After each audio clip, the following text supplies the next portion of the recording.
Nobody knew where it came from. That was the first thing that bothered the Galactic Assembly. In a galaxy where almost every civilization had mapped, catalogued, and cross-referenced thousands of years of stellar movement, the idea that something could simply appear without a known origin point was not just unusual. It was unsettling. The ship had no name, at least not one it offered. It had no obvious crew.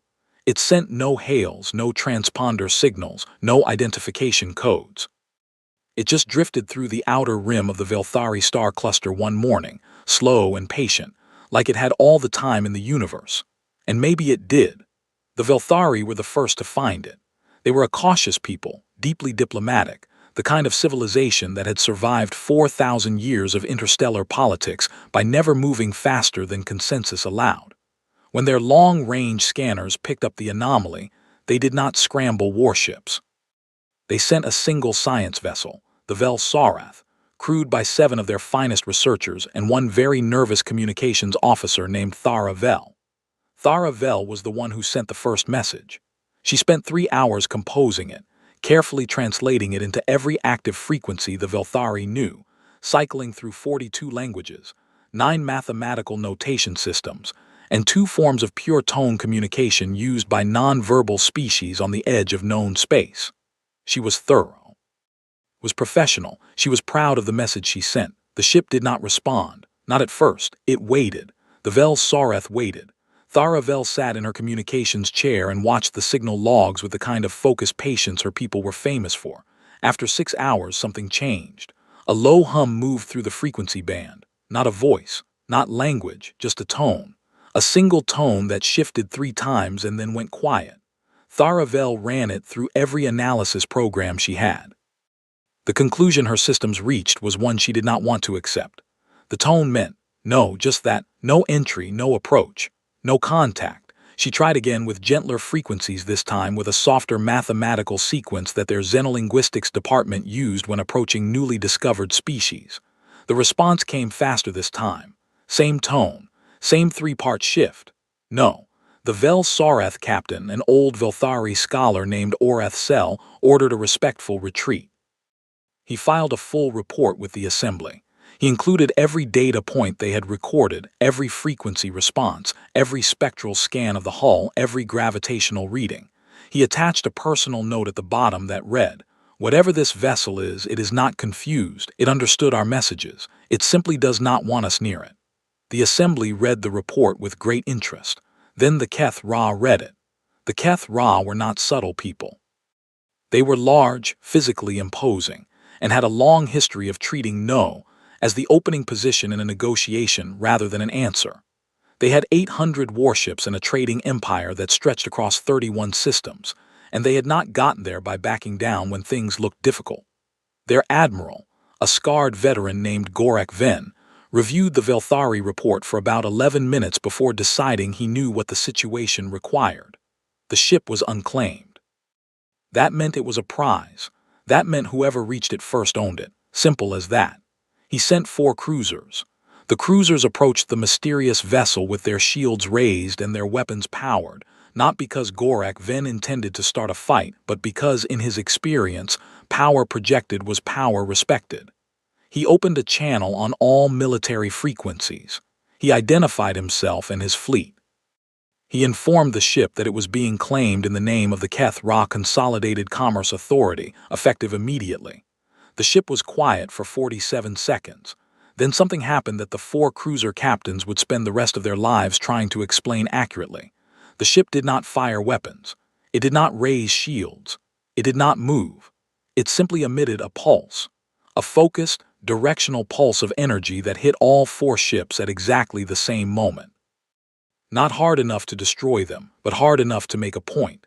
Every system on all 4 cruisers shut down simultaneously. Not damaged, not burned out, shut down, like someone had pressed a pause button. The engines went quiet. The weapons powered down. The lights went out. The shields collapsed. Even the backup systems, the ones that were supposed to be completely isolated from everything else, went dark. 4 warships with a combined crew of over 3,000 soldiers sat in space, completely inert, completely helpless. They stayed that way for 6 hours. Then every system came back on, all at once, Like someone had pressed play. No damage, no casualties, no lasting effects, just a very clear message. Gorek then received the report from his 4 captains and sat with it for a long time. He was not a man who frightened easily. But he was also not a man who ignored evidence when it was presented this clearly. He recalled his ships.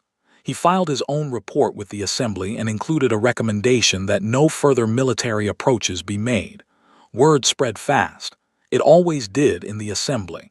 The Dreshaki tried next. They were scientists, patient and methodical, with a reputation for cracking communication barriers between species. They sent an unmanned probe loaded with translation matrices, mathematical primers, and a compressed history of their civilization. They figured that if the ship was being defensive, offering information about yourself first might lower whatever walls it had raised. The probe got within 2,000 kilometers. Then it turned around, on its own, under its own power, and came back. When the Dreshaki retrieved it and examined the data, they found that someone had added to the probe's memory banks. Not erased anything, not corrupted anything, added to it. There were 3 new files, each one a simple data package, and when the Dreshaki ran them through their translation systems, they came out as the same message in 3 different formats. You are not ready, that was it. No explanation of what ready meant, no criteria, no guidance. Just a statement that the Dreshaki, a civilization with 4,000 years of recorded scientific advancement, were not ready for whatever was on that ship. The Assembly held an emergency session. It lasted 3 days and produced 17 different theoretical frameworks, 49 proposed response strategies, and exactly 0 answers. Nobody knew what the ship was. Nobody knew who built it. Nobody knew what it wanted, if it wanted anything. The energy pulse that had shut down the Keth Ra cruisers was unlike anything in any weapons database. The signal frequencies it used were not in any known spectrum. The hull, when scanned, read as something between a metal alloy and a crystalline compound that did not match any catalogued material. It was not, everyone agreed, from anywhere in known space. The Sorvathi Federation decided to try a different approach. They were an old civilization, one of the oldest in the Assembly, and they had a long history of careful, indirect diplomacy. They did not approach the ship directly. Instead, they positioned a listening station nearby. Passive scanners only, no transmissions, no emissions, nothing that could be read as an attempt at contact. They just watched. For 37 days they watched, and for 37 days the ship ignored them completely. It drifted. It made small, subtle course corrections. It oriented itself periodically toward different points in space, as if looking at things too distant for the listening station to detect. Then on the 38th day, something changed. The ship moved. Not fast, not aggressively, but with clear purpose. It changed its heading. The Sorvathi station ran the new trajectory through their navigation systems and came up with the answer almost immediately. The ship was heading toward the outer edge of known space, toward the zone the Assembly had mapped but never explored in any depth, the region beyond the last charted systems, where the stars grew sparse and the gap between civilizations stretched into distances measured in decades of travel time. The region where, about 14 years ago by Assembly reckoning, a new species had been detected for the first time, a species that called themselves humans. The Sorvathi reported this immediately. The Assembly processed the information, and for the first time in the entire strange encounter, a feeling passed through the gathered representatives that none of them had a word for in their own languages. It felt like dread, not because humanity was known to be dangerous. Most of the species in the Assembly knew very little about humans. They were new. They were young. They had only made contact with Assembly species about 11 years prior, and the relationship was still in its early diplomatic stages. Humanity had one seat on the outer tier of the Assembly, a junior membership that carried very little influence. The dread came from something simpler. The ship had rejected everyone. It had rebuffed the Vilthari, dismissed the Keth Ra, turned away the Dreshaki, ignored the Sorvathi, and now, without explanation, it was heading toward the one species that nobody knew much about at all. Maybe the ship knew something the Assembly did not. That was what scared them. Ambassador Cleo Vasquez had been on Relay Station Kepler for 8 months when the message came through. Relay Station Kepler was not a glamorous post. It was a refueling hub and diplomatic waypoint at the very edge of human-controlled space, the last stop before the long reach into assembly territory. It had a permanent population of about 300 humans, a rotating roster of alien diplomats and traders, and one very reliable coffee machine in the main lounge that Cleo had learned to treat as essential infrastructure. She was on her third cup of the morning when her communications officer, a young man named Garrett, knocked on her office door with an expression that sat somewhere between excited and alarmed. "Ambassador, we've got something coming in from the Assembly Diplomatic Channel." "What kind of something?" "The kind they use for urgent notifications. Priority Tier 1. Cleo set down her coffee. "Show me." The message was long, which was unusual for a Priority Tier 1. Priority communications were supposed to be brief.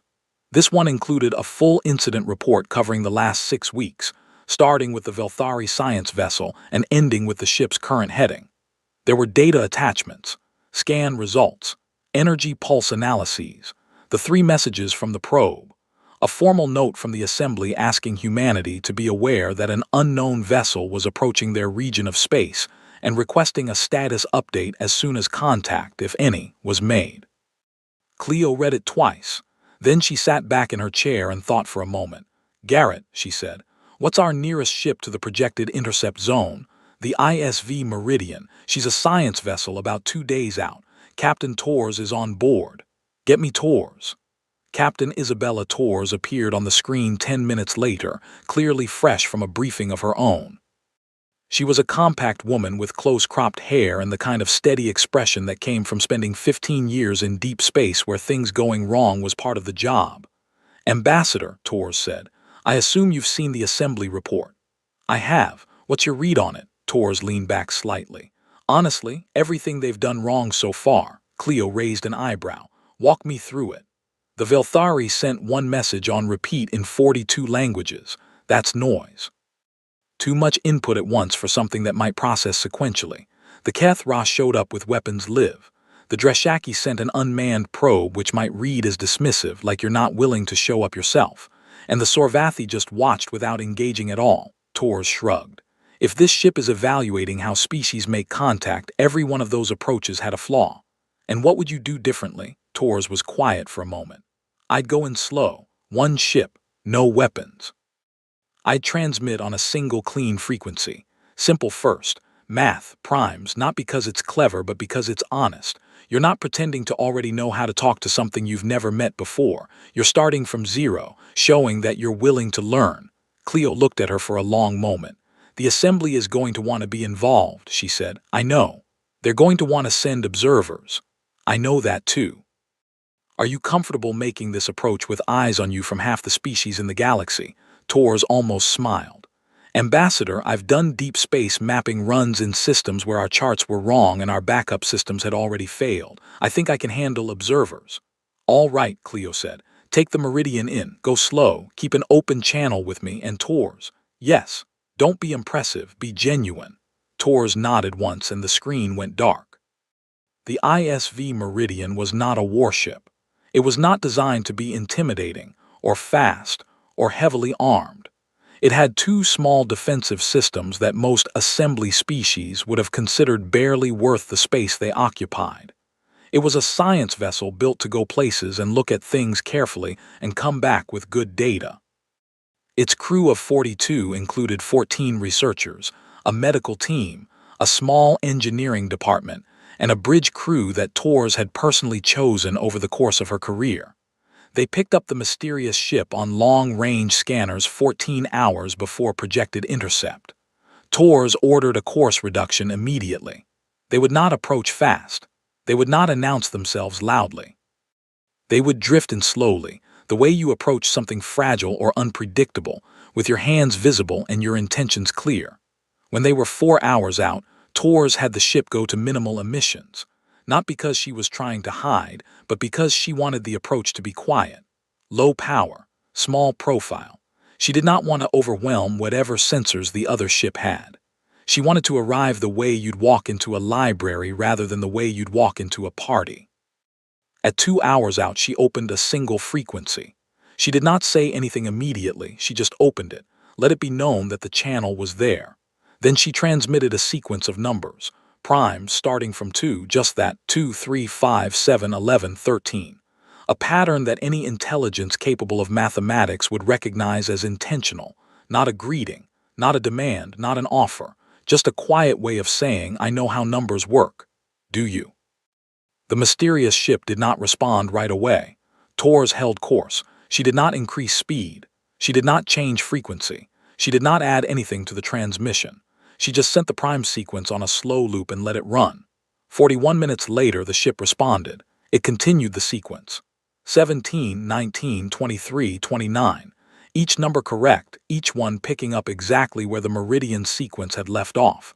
Tors allowed herself one quiet exhale. Okay, she said. We're talking. She increased the complexity slowly over the next hour. Mathematical relationships, geometric ratios, a sequence that built from simple arithmetic toward something more abstract. The ship followed every step, not just matching but occasionally extending, adding the next element before Tor's transmission reached it, as if it was not just responding but participating. It was testing them back. The thought sent a shiver through Tor's science team, though they would all later agree it was the good kind of shiver. The kind that came with discovery.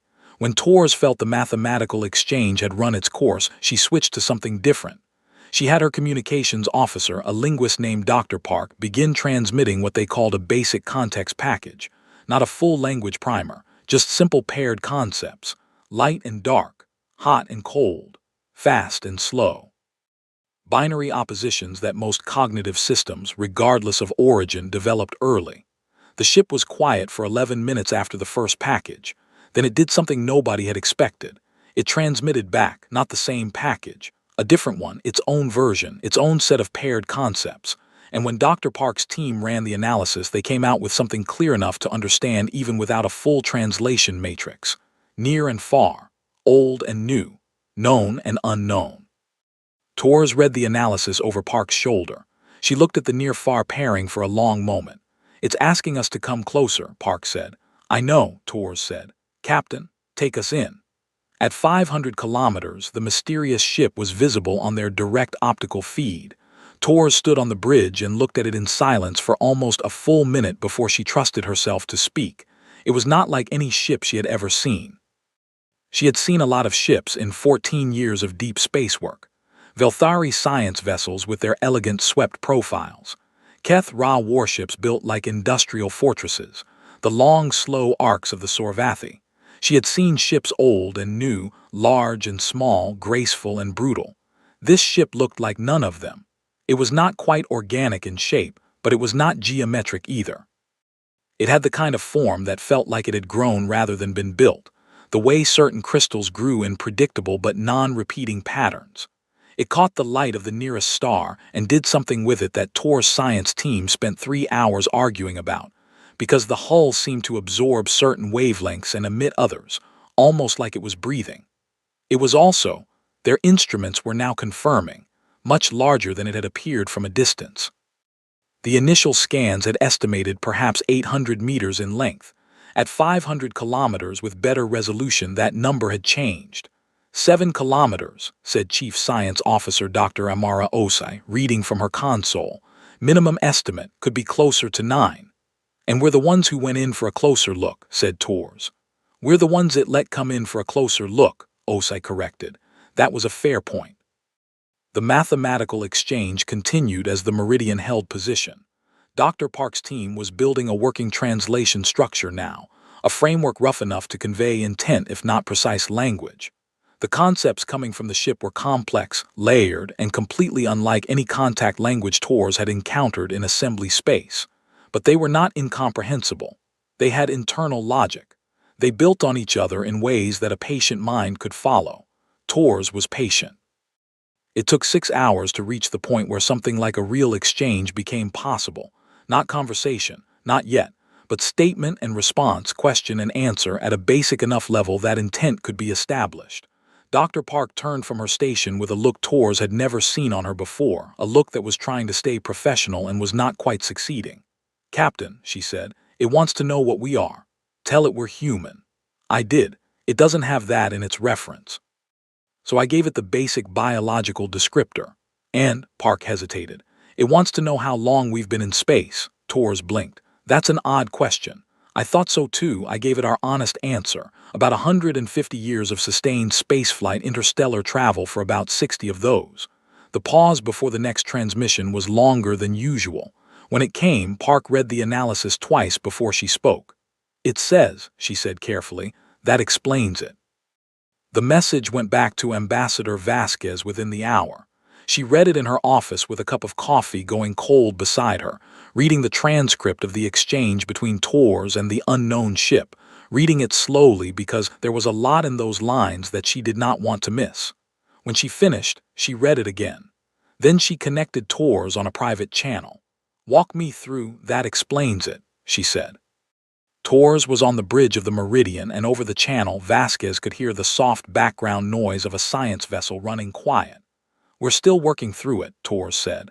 "The translation matrix we've built isn't perfect, but the gist of it seems to be that the ship was aware of human civilization before it approached. It knew we existed. What it didn't know was how young we were. Young.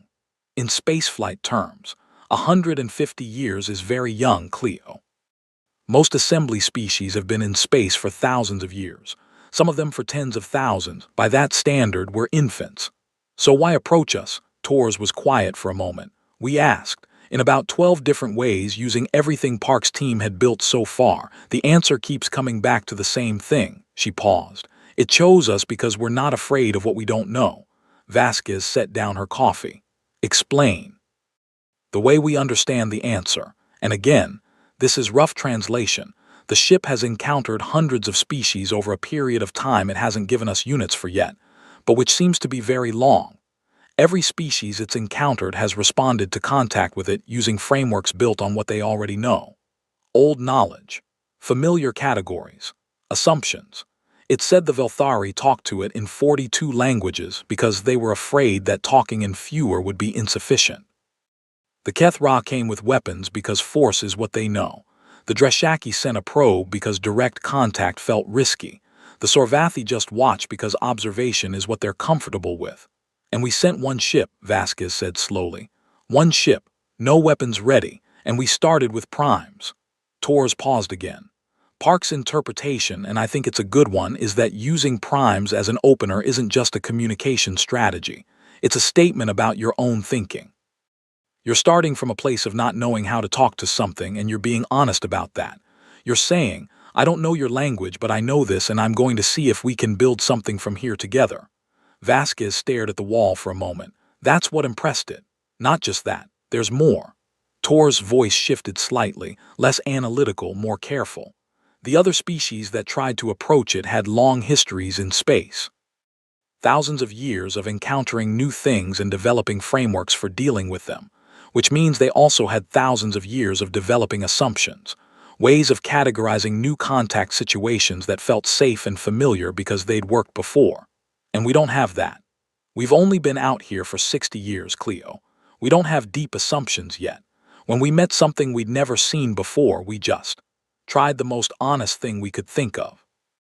We didn't have a protocol manual for this situation because we haven't been in enough situations to build one. A pause. Apparently that's exactly what the ship was looking for. Vasquez pulled up the assembly report on her secondary screen and looked at the long list of species that had attempted contact. All of them old, all of them established, all of them carrying the weight of their own long histories. "Tors," she said, "what does the ship want?" "That," Tors said, "is what we've been trying to find out."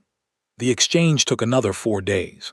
4 days of careful, patient, incremental translation work. Dr. Park barely slept.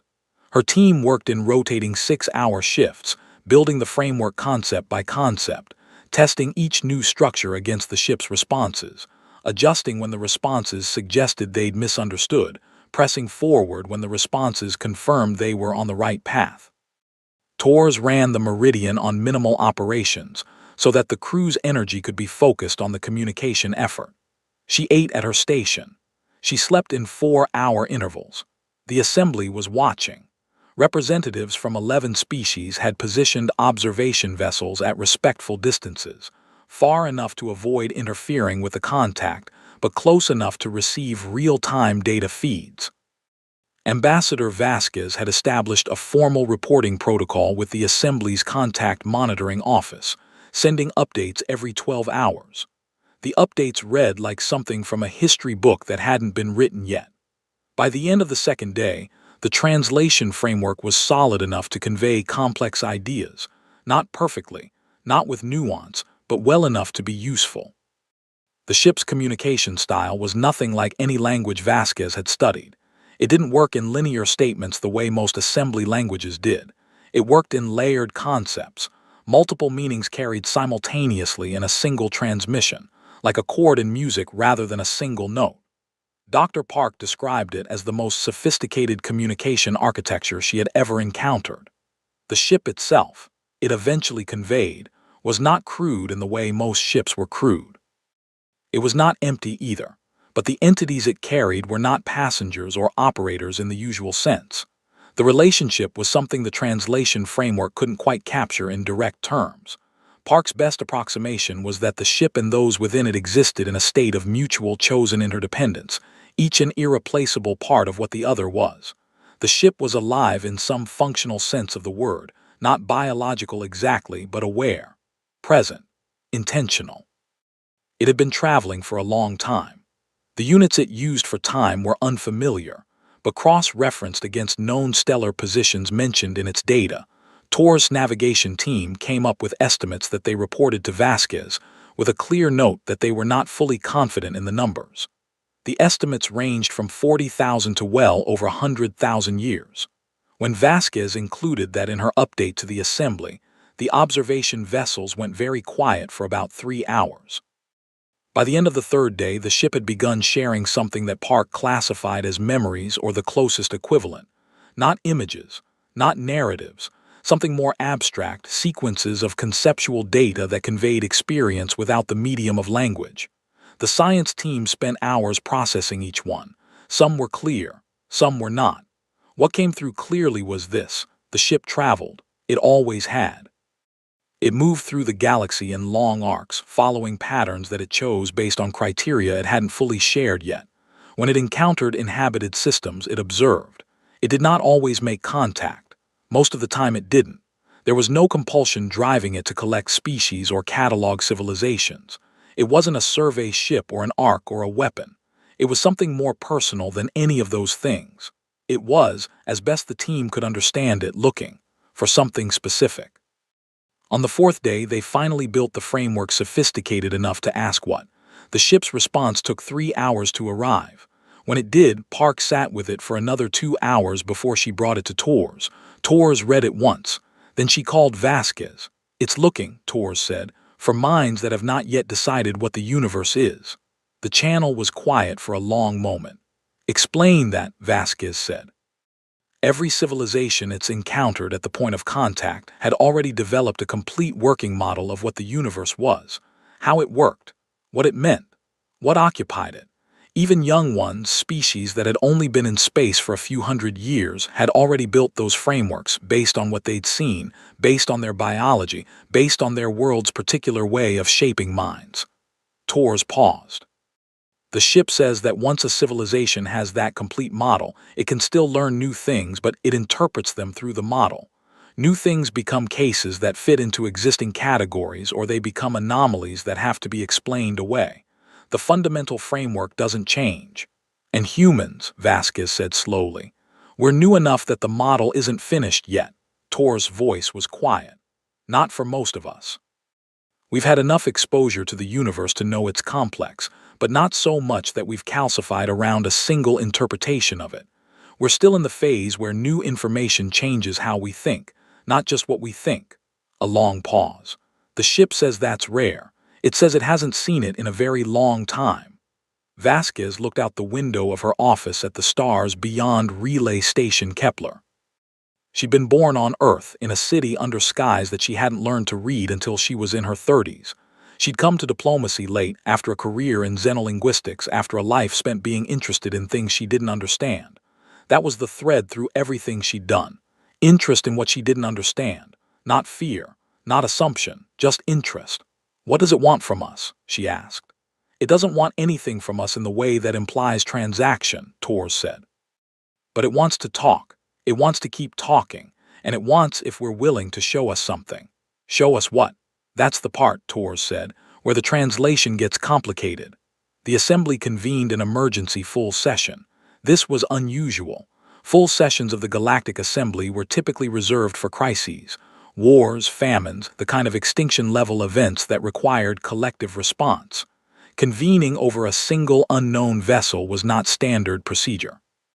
But the Sorvathi ambassador pointed out, with a precision that even his critics had to respect, that the situation was not really about a single vessel. It was about what the vessel had done. It had rejected 47 contact attempts from 11 species, and then it had let in a ship crewed by a species that had been members of the Assembly for 11 years. We are not here to discuss whether humanity's approach was correct, the Sorvathi ambassador said. We are here because something that has been in this galaxy far longer than any of us chose them, and we do not understand why. The Keth-Ra representative, who had been sitting with arms crossed since the session opened, said what several others were thinking. We should have sent unmanned probes. The Dreshaki sent an unmanned probe, the Velthari ambassador said. The ship sent it back with a message. Perhaps if we had sent more than one. The question, interrupted the Dreshaki representative who had a scientist's particular discomfort with unproductive argument, is not what we should have done differently. The question is what we do now. She looked around the chamber. Humanity has contact, we don't. What do we learn from that and how do we proceed? There was a long silence in the chamber. The human delegate to the assembly was a man named Ambassador Dev Akafer. He was young for a full ambassador, 43 standard years, and he had only been in his position for 2 years. He was known for being thoughtful and slow to speak, which was sometimes perceived as uncertainty and was actually the opposite. He let the silence run for several seconds before he raised his hand. "May I speak?" he asked.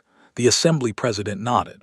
"I want to say something," Akafer said, "and I want to say it carefully because I'm aware that it might come out wrong if I'm not careful." He took a breath. "We didn't do anything special. Captain Torres made a reasonable decision about how to approach something unknown. Dr. Park's team made careful, patient choices about how to build a communication framework. They did good work, but I don't think the ship chose us because our people are better at anything." The chamber was quiet. "I think," Akafer continued, "it chose us because of what we haven't had time to become yet. We haven't spent thousands of years developing certainties about the universe. We haven't had long enough to stop being surprised by things. That's not a virtue we cultivated. It's a condition of being young." He paused. "And it might not last. If we're lucky enough to keep going, in a few thousand years we might be exactly as certain and settled as everyone else in this room. The only reason we're different now is timing." The chamber absorbed this for a moment. The Sorvathi ambassador spoke. "Are you saying that what the ship values will eventually disappear from your species?" "I'm saying it might. I hope it doesn't, but I'm being honest about what I don't know." Akafer looked around the room, which I'm told is part of the point. Several representatives exchanged glances. A few of them looked, for the first time in the session, genuinely thoughtful. The Dreshaki representative cleared her throat. "Ambassador Akafer, what does the ISV Meridian's crew report that the ship wants?" "To talk," Akafer said, "to show us something, we don't know what yet. And your government's position," Akafer was quiet for a beat, "to keep listening." Back on the Meridian, on the 5th day of contact, the translation framework hit a wall, not a breakdown. The framework was still functioning, but they'd reached a concept so complex that the tools they'd built so far weren't adequate to carry it. Dr. Park described it to Torres in the cramped little mess hall at 2 in the morning, over bad reconstituted coffee and a tablet covered in notation. "The ship has been trying to convey something for the last 18 hours, Park said. "And every time we get close to a translation, the version we produce is wrong. Not wrong in a way that breaks the exchange, but wrong in a way that we can feel is off. The ship keeps revising what it sends, like it's trying to find a simpler version of the concept." "What's the closest you've got?" Torres asked. Park looked at her tablet. "The closest version we've produced is something like, there is a thing that exists at the boundary between what is known and what is not known, and it is not a location, and it is not a question, and it is the most important thing we can show you." Torres stared at her coffee. "Okay," she said. "The thing is," Park said, I think we're getting it wrong because we keep trying to translate it as a noun, a thing, a place, a category. But I don't think that's what it is. She set down her tablet. I think it might be a verb. Tors looked up. An action, Park said. Not a place you go to or a thing you find, something you do or something you become capable of doing. She shook her head. I can't pin it more precisely than that yet, but I wanted you to know where we are. Keep working on it, Tors said. Obviously. Park picked up her tablet and stood. Captain? Yeah. Do you know what it feels like to understand something that you didn't have a word for before? When the concept clicks into place but the language hasn't caught up yet, Tors thought about it. Yeah, I know what that feels like. That's what I feel like right now, Park said. All the time, about everything on this ship. She almost smiled. I think that's probably the right feeling to have. She left, and Tors sat with her coffee and looked out the small porthole at the shape of the mysterious ship hanging in space beside them, massive and patient and old beyond any honest reckoning, and thought about what it meant to be at the edge of what you knew. She thought it was probably the best place to be. The translation came through on the 6th day, not all at once. It came in pieces, each piece building on the last, and Dr. Park's team worked through them in sequence, stopping after each one to verify, to check their interpretation against the ship's responses, to make sure they were following the right path. When they had it, Park brought the full transcript to Tors, and Tors called Vasquez, and Vasquez called Akafer, and the four of them sat in their separate locations across a distance of light hours and read the same words on their screens at the same time. The ship had said many things over 6 days. Most of them were in the transcript, stored and analyzed and filed. But this was what it had been working toward. This was what it had been trying to say since the moment the meridian came within communication range. For as long as I have traveled, the translation read, and Dr. Park had noted that I was a rough approximation of a far more complex self-reference that implied multiplicity within unity. I have looked for minds that stand at the edge, not the edge of space, not the edge of what can be seen or measured or mapped, the edge of what can be thought, the place where what you know ends and what you have not yet imagined begins. Most minds, by the time they are old enough to travel far, have already moved away from that edge. They have built walls of knowledge so solid and so high that they cannot see over them. They are not wrong to do this. It is what minds do. They make sense of the world, and making sense of the world means drawing lines around it. But at the edge, before the lines are drawn, there is something that does not exist anywhere else. A capacity. A kind of thinking that is only possible when you are genuinely uncertain about what you are thinking into. Not ignorant, not naive. Genuinely open in the specific way that comes from having looked hard at what you know and reached its limit and kept going anyway. I cannot give you what I have seen in the time I have traveled. I cannot transfer accumulated experience. That is not how it works, but I can show you the edge, not your edge, not humanity's particular boundary. The edge that exists in the space between any two minds that are willing to meet without assumption. The thing that becomes possible when two genuinely different kinds of knowing try to understand each other and neither one already has the answer to what the other is. You came to me with primes, simple, honest, saying, I don't know your language, let's find something we share and build from there. That is the edge. That is the thing I have been looking for. I would like to show you what's on the other side of it. If you are willing. Tors read it twice. Then she looked up from the transcript. Her bridge crew was watching her. Park was standing beside the communications console. Chief Science Officer Osa had stopped what she was doing and turned around in her chair. Tors looked at the shape of the ship on the main screen. 7 kilometers long, at minimum. 100,000 years old, at minimum. Traveling the galaxy since before any of the Assembly's founding species had looked up at the stars. Dr. Park, she said. Yes, Captain. Tell it yes. The response to their yes took 12 minutes to arrive. In the transcript, it read as a single short line. Then we begin. What happened next was not a weapons discharge or a technological demonstration or a transfer of data files. There was no bright light and no dramatic visual effect. What happened was quieter than that, and Vasquez later told Akafer that it reminded her of the moment a conversation shifted from small talk to something real. You couldn't always point to the exact second it happened, but you could feel when it had. The ship began to tell them a story. Not a story in the literal sense, not a narrative with characters and a plot, although later, when Park's team had processed the full content of what was transmitted over the following 3 days, the summaries they produced read remarkably like one. The ship transmitted experience, layered, dense, conceptually rich packets of what it had seen and understood in its long, long time of traveling. Not data, not coordinates, understanding. It showed them civilizations that no longer existed. Not in the way that meant they had died, although some of them had. In the way that meant they had become something so different from what they had been that their earlier form was, in effect, gone.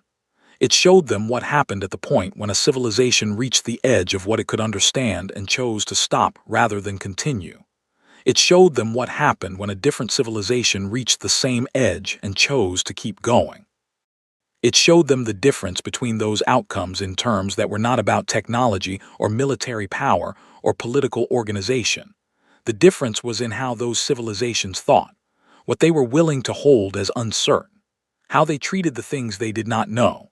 It showed them contact moments, thousands of them, from civilizations spanning a time frame that Tor's navigation team still couldn't fully resolve with confidence.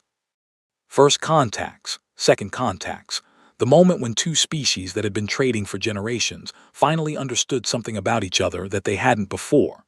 It showed them the communication frameworks that had worked and why, and the ones that had failed and why. And the pattern across all of them was one that Dr. Park described in her notes as embarrassingly simple in retrospect. The frameworks that worked were the ones where both sides were genuinely uncertain about what the other knew. Not performing uncertainty, not strategically adopting a posture of openness as a diplomatic tool, actually uncertain, actually listening, actually willing to be changed by what they heard. The ones that failed were the ones where at least one side came in already knowing what the other side was. It showed them things that had no human equivalent and that the translation framework could only gesture toward. Concepts that existed in the ship's thinking for which no assembly language had a word, because no assembly species had developed in a direction that required them. Some of these Park flagged as untranslatable at current framework capacity. Others she flagged as translatable with effort, given enough time and enough collaborative refinement of the framework. A few she flagged with a note that said simply, "This changes things. I don't know how yet." Tors read that note late on the second night and lay in her bunk for a long time after. She thought about what the ship had said about edges, the place where what you know ends. She had always been drawn to those places, which was probably why she'd ended up in deep space instead of somewhere more comfortable and predictable. She liked the moment when the charts ran out, when the data was incomplete, when you had to proceed on the basis of what you understood rather than what you knew. Most people, she thought, tried to get past that moment as fast as possible, get more data, build better charts, close the uncertainty gap. That was reasonable. That was how you built reliable knowledge. But there was something that lived in the uncertainty itself, something that only existed in the moment before you knew, that was worth paying attention to. She thought the ship understood that. She thought it had been looking for others who understood it too. She thought humanity, by pure accident of timing, was still young enough to remember it. On the morning of the third day, Tors received a communication from Ambassador Vasquez that had been flagged for urgent review. The assembly had convened again. Not a full session this time, a working group meeting that was more honest and less formal. Representatives from 6 species sitting in a room together trying to figure out what to do with the information coming in from the Meridian's contact. The transcript had been shared. The translation summaries had been shared. Everything was on the table. The Dreshaki representative had made a proposal. She had asked directly and without political framing if humanity would be willing to help establish a new contact protocol. Not just for the mysterious ship, which seemed to be a particular case, but in general. A protocol based on what had worked here, on the specific approach that had succeeded when 11 other attempts had failed. She wanted human involvement in designing it, not leading it, not controlling it, collaborating. The Kethra had objected. Of course they had. The objection was procedural about seniority and protocol, but Tors had been around long enough to read what was underneath it. The Kethra did not like the implication that a species 40 times younger than theirs had done something they hadn't been able to do. The Velthari had spoken in favor, quietly and carefully, as they did everything. The Sorvathi had been the surprise. The Sorvathi ambassador had looked at the transcript for a long time and then said something that reportedly stopped the room cold. He had said, "What we are seeing is not that humanity is better than us. What we are seeing is that in 10,000 years we forgot how to not know something, and they reminded us." Vasquez wanted Tor's read on the situation. Tor's thought about it for a while. Then she wrote back, "Whatever we decide to do with the assembly, we should be careful that we don't let this become a credential. The moment we start treating humanity made contact as an identity rather than an incident, we start building exactly the kind of assumption that made us useful in the first place. We were useful because we didn't already know what we were. We should try to stay that way." Vasquez read the message twice. Then she forwarded it to Akafar with a note that said, "This is what we should say to the assembly." The conversation with the ship continued for 2 more weeks.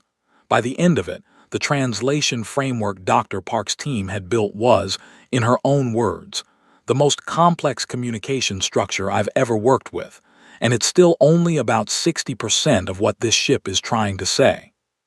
She estimated that a full translation, one that could genuinely carry the depth and layering of the ship's communication style, would take years, probably decades, maybe longer. The ship did not seem to be in a hurry.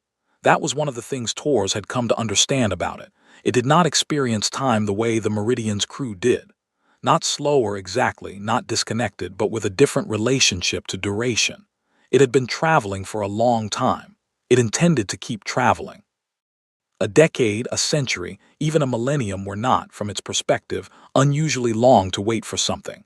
On the last day before Tors decided to return the Meridian to Relay Station Kepler for resupply, the ship transmitted one final message. Tors received it on the bridge, and Park read it aloud for the crew. "You will change," it said. "Everything does. I have watched civilizations change until I could not recognize them from what they were when I first saw them. What you are now, this openness, this willingness to stand at the edge without knowing what is on the other side, may not last. I do not know. I have not watched you long enough to see which way you go. But I have watched you for these days, and I will say this. Of all the species I have met who later became something very different from what they started as, the ones I remembered best were not the most powerful or the most advanced. They were the ones who, at the moment I found them, were genuinely curious. Who looked at what they did not understand and felt before anything else wonder. You felt wonder. I saw it in how you moved through this conversation. In the way your linguist kept reaching past what the framework would carry, not because she was frustrated, but because she wanted to know what was further in. In the way your captain held position and trusted the process even when the answers were slow to come. In the way you said yes. I do not know what you will become, but I am glad I found you now." The bridge was quiet. Tors looked at the ship on the main screen for a long time. Then she looked at her crew, at Park still holding her tablet, at Osai turned around in her chair, at Garrett standing by the communications console with his hands at his sides. "Let's get home," Tors said. "We have a lot to report." Ambassador Vasquez was at Relay Station Kepler's dock when the Meridian arrived. Tors came off the ramp looking tired in the particular way that came from days of compressed sleep and intense concentration. But there was something else in her face that Vasquez had seen on people who came back from places they hadn't expected. She looked like she'd been somewhere. They met in the main lounge, over coffee from the reliable machine, and Tors gave her a briefing that lasted 3 hours. Not the official report that came later, 12,000 words of precise documentation that would eventually be read by every species in the assembly and form the basis of a contact studies curriculum that was still being used 80 years later. This was the real briefing, the one between two people trying to make sense of something. "Do you think it'll come back?" Vasquez asked. "Yes," Tors said. "Not soon, but yes, it said it would. And when it does, it wants to keep talking." Tors wrapped both hands around her mug. It said the conversation wasn't finished. What else is there to say? Tors thought about it. It said there are things it's been trying to explain to species for as long as it can remember and has never quite managed because the frameworks weren't there. It said our translation approach was the closest anyone has gotten to a framework that might actually carry those things. She looked at Vasquez. "It wants to try." Vasquez was quiet for a moment. Outside the lounge window, the stars were steady and indifferent in the way stars always were, not cold, just ancient, indifferent in the way that things get when they have been there long enough to simply be. "What does Ambassador Akafor think?" Torres asked. "He thinks we should accept." Vasquez smiled slightly. "He also thinks we should be very careful not to let it go to our heads." Torres smiled back. "Smart man." "He is." Vasquez sipped her coffee. "The assembly wants a full debrief. There are going to be a lot of questions. I know. There are things in the translation summaries that are going to be challenging for some of them, particularly the parts about how civilizations respond to the edge of their knowledge. Some of those older species are not going to love the implication." "No," Torres agreed. "Probably not. But they'll engage with it. They're good scientists, most of them. They'll argue with it and push back on it, and eventually they'll integrate it because that's what good minds do." Torres nodded. "Even old ones." "Even old ones." They finished their coffee. The station's ambient hum filled the silence, the low background note of life support and climate control and all the small systems that kept a station running in the cold of space. Outside, the Meridian was being resupplied. In 4 days, Torres would take her back out, this time accompanied by a larger team, more linguists, more scientists, carrying a more complete translation toolkit and a clearer sense of what they were working toward. The ship would still be there. It had said it would wait. "Torres," Vasquez said, "what was it like, being there?" Torres thought about it for a long time. She thought about the primes and the pause before the response and the first moment the ship had picked up the sequence and continued it. She thought about Park's face when the translation came through. She thought about the feeling of holding position at 500 kilometers from something 7 kilometers long and older than any civilization either of them had ever studied. Not because there was nothing to be afraid of, but because being afraid of it wasn't going to get them anywhere useful. "It was like the charts ran out," she said, "and we kept going anyway." Vasquez nodded slowly. "Yeah," she said, "that sounds about right." 50 years later, Dev Akafor was 89 years old and writing his memoirs in a small house outside of Nairobi. He had retired from the assembly 6 years earlier, after a long career that had taken him across more star systems than he had ever expected to see when he first accepted the ambassador post. The book was not going to be long. He was not someone who believed in saying things at more length than they required. The chapter he was writing that morning was about the ship. He had watched the transcript come in from the Meridian in real time, sitting in a monitoring room at Relay Station Kepler, Ambassador Vasquez beside him, reading it as Dr. Park's team transmitted it. He remembered the feeling. Not excitement exactly, although that was part of it. Something more fundamental. The feeling of something moving in his thinking that he hadn't known was stuck. He had spent 50 years thinking about the ship's message, about the edge, about what it meant to stand at the boundary of what you knew and choose to go further rather than retreat to solid ground. He had watched humanity in those 50 years grapple with it. Some had treated the contact as a credential, as he and Torres had worried they would. A proof of something.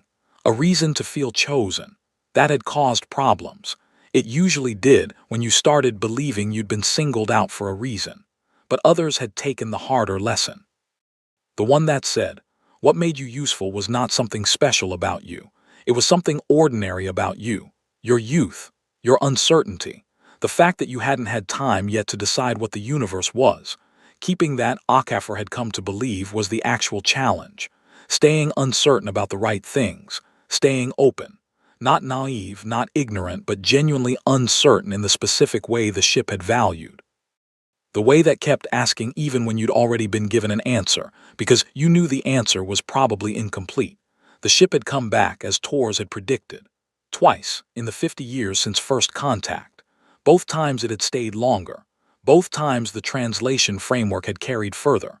Both times the human teams that engaged with it came back looking the way Torres had looked coming off the Meridian that first time, like they'd been somewhere. Akafor wrote for another hour.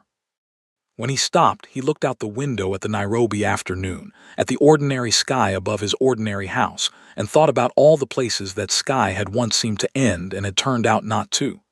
He thought about an old ship moving through the dark between stars, looking for minds at the edge of what they knew. He thought about a woman on a bridge saying, "Tell it yes." He closed his document, saved it, and went to make tea. The universe was still going. There was still a lot of it left to not understand. He thought that was probably the best thing about it.